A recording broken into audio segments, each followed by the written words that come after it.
Welcome to the deep dive. Today we're jumping right into the latest from Blink, specifically looking at versions 1.3.1 and the very recent 1.3.2 release. That's right. Released back in May 2025, building on the March update. Exactly. And our mission, really, is to cut through the noise and figure out how these changes help streamline operations and, make the user experience better.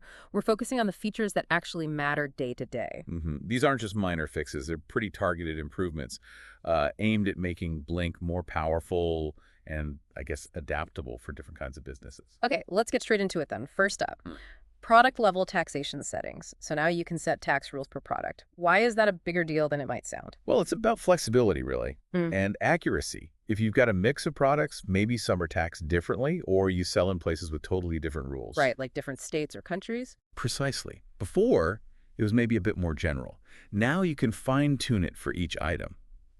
It ensures your billing is spot on, which is crucial for compliance, obviously, but also for complex catalogs. Makes sense. Less room for error, especially as businesses scale. Okay, next is an interesting one. Incoming orders webhook for third parties. What's the core idea here? Think of it like opening a direct channel.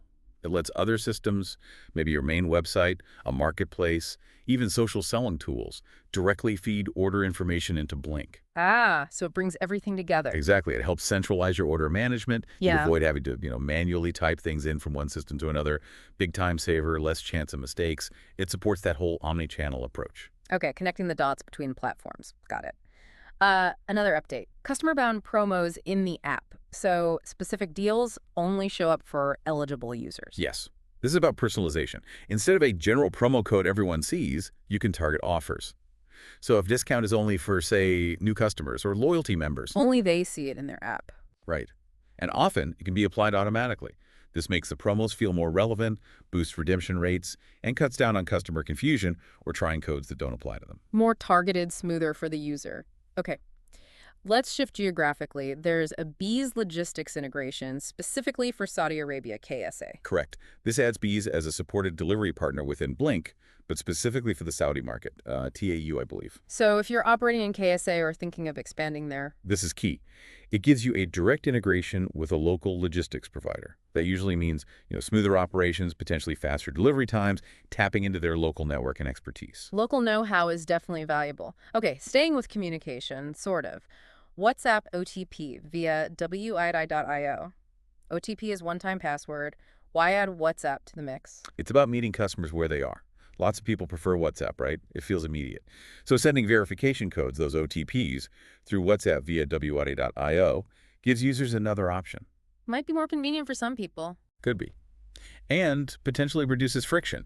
If someone's signing up or logging in, getting that code quickly on a platform they already use might lower the chance they drop off. Makes sense. Okay, SEO-friendly item URLs. Item names are now in the web address. Yeah, and you can customize this. The item detail cage URL now includes the actual product name. This is great for search engines, helps them understand the page content better. So better visibility on Google and places like that. Potentially, yes. Huh. And it also makes the links look much clearer and more informative when you share them on social media or email. Someone sees the link, they know what it is. Right, more descriptive. Good point. Another user-facing tweak. Show total discount in cart. Seems simple, but why highlight it? Transparency. It just clearly shows the customer exactly how much they're saving in total from all applicable discounts or promos Yeah. right there in the cart summary. No need to do the math yourself. Exactly. It builds trust, makes the pricing clear, and generally improves that final checkout experience, reduces potential confusion or hesitation. Clarity is good. Okay, last one. Geofencing enhancements. Specifically something called KMY's auto geofence. Yeah, this is clever. It simplifies setting up delivery or service areas. Instead of manually drawing complex shapes on a map, Which can be fiddly. right, you can just pick a branch location, set a radius in kilometers, say 5 kilometers, and the system automatically creates a geofence, including the surrounding areas within that distance. Much easier setup and management, especially for businesses with many locations. So a lot easier to define where you operate. Okay, wrapping up then, it seems like these Blink updates are really doubling down on customization, integration, making things smoother for the end user, and also some targeted regional stuff. I think that's a good summary. It's about giving businesses more granular control like with taxes, better ways to connect systems like the webhook, improving the customer journey promos, discounts, OTPs, and addressing specific market needs like the KSA logistics. Right. So thinking about this, all these individual updates, the tax settings, the specific delivery partners, the SEO URLs, they feel small, but maybe they point to a bigger picture, a trend towards hyper-personalized, super-connected digital commerce. That's an interesting thought, how these seemingly minor features build up. Exactly.